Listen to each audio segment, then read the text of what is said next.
สนับสนุนการท่องเที่ยวในครั้งนี้โดยโรงเรียนลาวจีนเลี้ยวเปยโรงเรียนเอกชนหนึ่งในโรงเรียนที่สอนทั้งภาษาลาวและภาษาจีนสถานที่ตั้งอยู่บ้านหนองแมงดาเมืองไซแขวงอุดมไซใครสนใจสมัครเป็นครู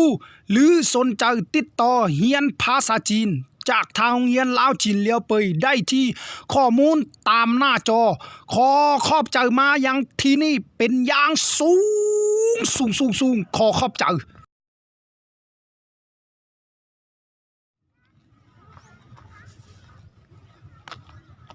จุดหมายปลายทางอยู่พูน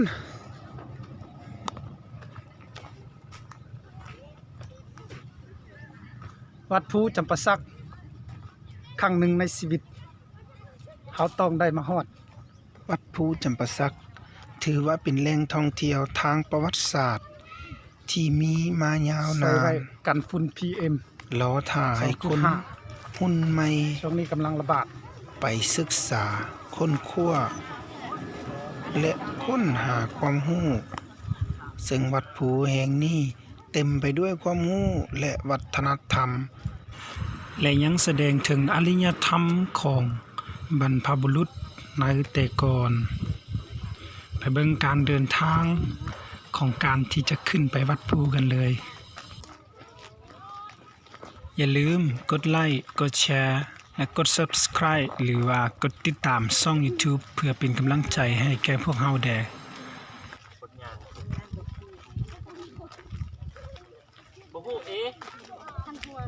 เวลาเป็ดยังเศร้า ผู้สาวงามอันนี้มันอันสุกขายเครื่องตัวนี้สินมากจริงไม่ลด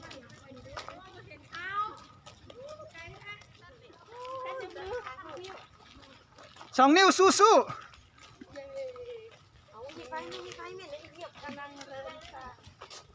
พูดเต้นสด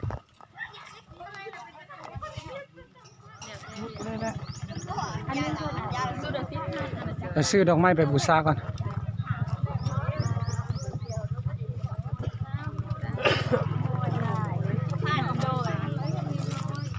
ลงมาดูเที่ยวเลยเช้าเด้อเอาบุ้งที่ตุ่มยางใส่อ่ะแต่ว่าเพิ่นมา เตโก ลงมาดูเที่ยวเลยเช้าเด้อ สาวให้แดนหนึ่งสีเหลือง โอ้ผมไปเพิ่นถ้านุ่งส่งข่าวได้ สีเหลืองได้ปะ เป็นยางก็เป็นยางหนูนุ่งก็ได้โดยเดือน ไปเดี๋ยวเขาไปบู มา ชา สิเธอ อย่ามาน้ำนองหมู ไปด้วย หมูคุก เพลงคือซะ กดผ่านปากซะ ไล่สดแผ่เนาะ ไปสดลง Facebook บ่เจ้าพามวนมันพาเพลิน เข้าละเด้อละมาเด้อโอ้ยเช่นมาถ่ายรูปนะ คิดฮอดสาวจำปาสักเคยเฮียนน้ำกัน เห็นเฮาเอาพักเชิญบุกเกี่ยวของออกพักเชิญบุกเกี่ยวของ ทางยังอีกยาวไกล เอาซะจนห้อนเด้อเจ้าเดี๋ยวเขาไปก่อนเขาวัดภูจำปาสักวัดที่เก่าแก่สถานที่บูชาสถานที่ศักดิ์สิทธิ์ของสปปลาวอีกแห่งหนึ่งสถานที่ตั้งอยู่จำปาสักเนาะเมืองโคง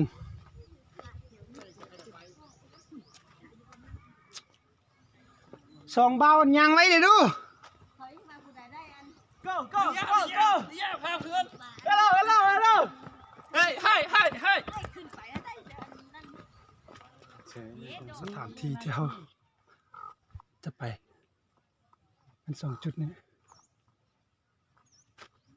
พระเจ้าก็ยินเสียงนกแล้วฮอดแล้ว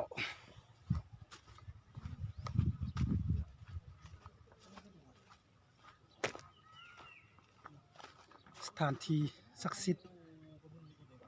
วัดภูจำปาสักมีสองอะลาม2 โบสถ์เดี๋ยวเลาะเนาะ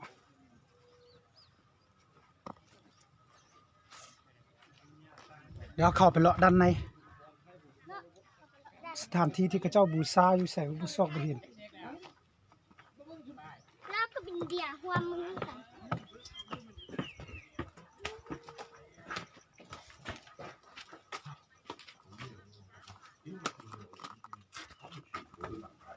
nói có pin bỏ mà ta cái chùa đi chung với nhau chùa cái là ด้านในตัวนี้ได้เสริมเหล็กหรือว่าได้ใส่เหล็กค้ำเนาะเพราะว่ามันเซฟตี้หรือว่ากันการถล่มของมันลงมาเนาะเขาเจ้าได้ใส่เหล็กค้ำบางจำนวนเทวไลเอาคำแก้วมันเป็นงูบ่แม่นเนาะ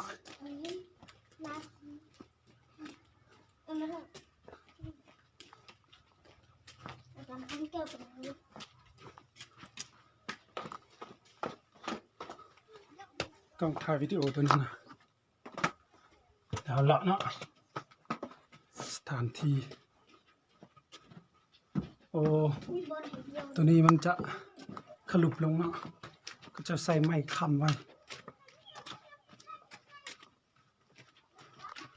นี่มาขอเขียน38 39 40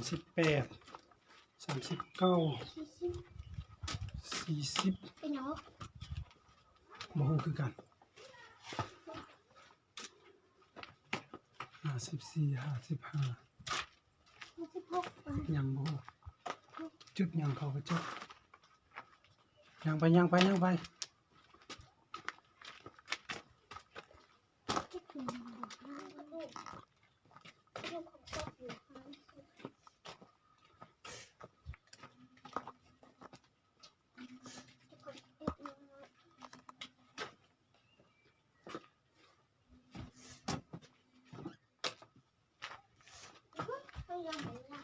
เอายางอ้อมจังว่ายางอ้อมเด้สุดทางแล้ว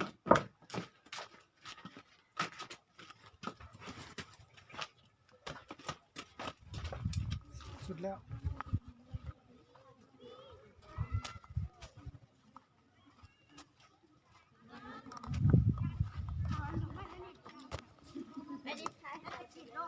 มันหมุนติ้ว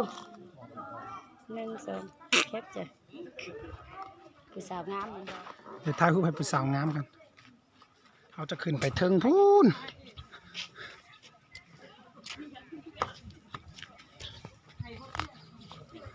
ระยะทางเดินจากอารามหรือว่าจากวัดภูขึ้นไป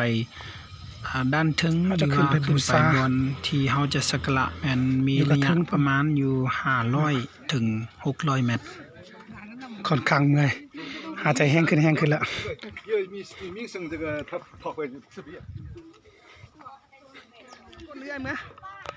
ตามหลังเอื่อยเมื่อ มานี่ดิต้องมาแต่เช้ามันจึงบ่ฮอดมาจะนี่แล้วมันฮ้อนดิ เอาเฮาหักสวยเองเนาะ ก่อนแล้วเฮ็ดลิ้นสวยจะนั่นแฮงนั่นแหละหลานหิวเกือบนะขึ้นแล้วนี่นนลาใส่เกือบยองกันนี่มามันได้หิวเกือบขึ้นมันไม่กับปี อ้าวเฮาบ่มีตะแหน่เด้อขึ้นไปเทิงปูนสูงเ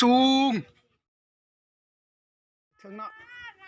ปูนสถานที่งาม ค่อยแด้ก็แห้งแท้ ๆขึ้นไปเป็นสถานที่งามๆอ้ายฮ้อนฟ้าลมพัดมาเย็นๆแห้งสูงแห้งเย็นคือเพิ่นว่าเห็นบ่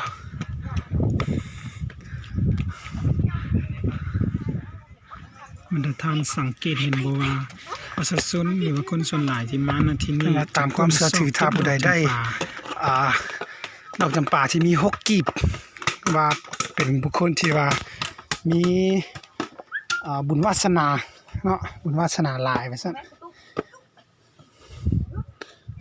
เพราะว่าดอกจำปาปกติแล้วมันจะมีเพียงแต่5กีบนี่มาเห็นคนงามก็จะว่าบางคนได้2 อัน 3 อัน 4 อันก็มี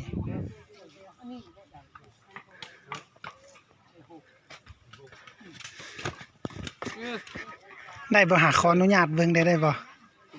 ได้จักดอกบ่ได้นะลูกไปขึ้นไปเทิงพูนหนทางยังอีกยาวไกลสู่ต่อไปเป้าหมายมีไว้พุ่งชน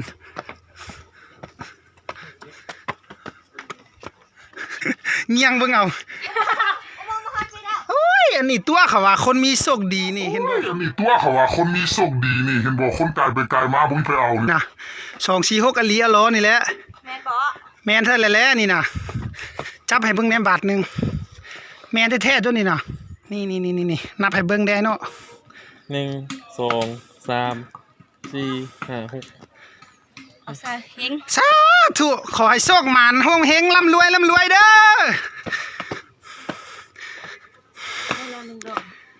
ได้มาแล้ว1ดอกนี่246ดอกนี่246อยู่คันใดนี่ซื่อๆเนาะเพิ่นกายไปกายมาเพิ่นบ่เอา เจ้าแม่นแล้ว สิให้แม่สิบ่ ขอให้โชคหมานแม่นอลีนี่แหละดี อีดีเด้อฮะบ่เฮายังกิน ชมวิวฟ้ามันมื้อใดฮอนเบิ่งหนทางที่เฮาขึ้นมา ผมยุงเลยวันอยู่ไม่ได้กินนี่มันนอนไม่หลับวันนี่นะอาบน้ำจนผม สุดยอด นะครับเงินนำรู้พูด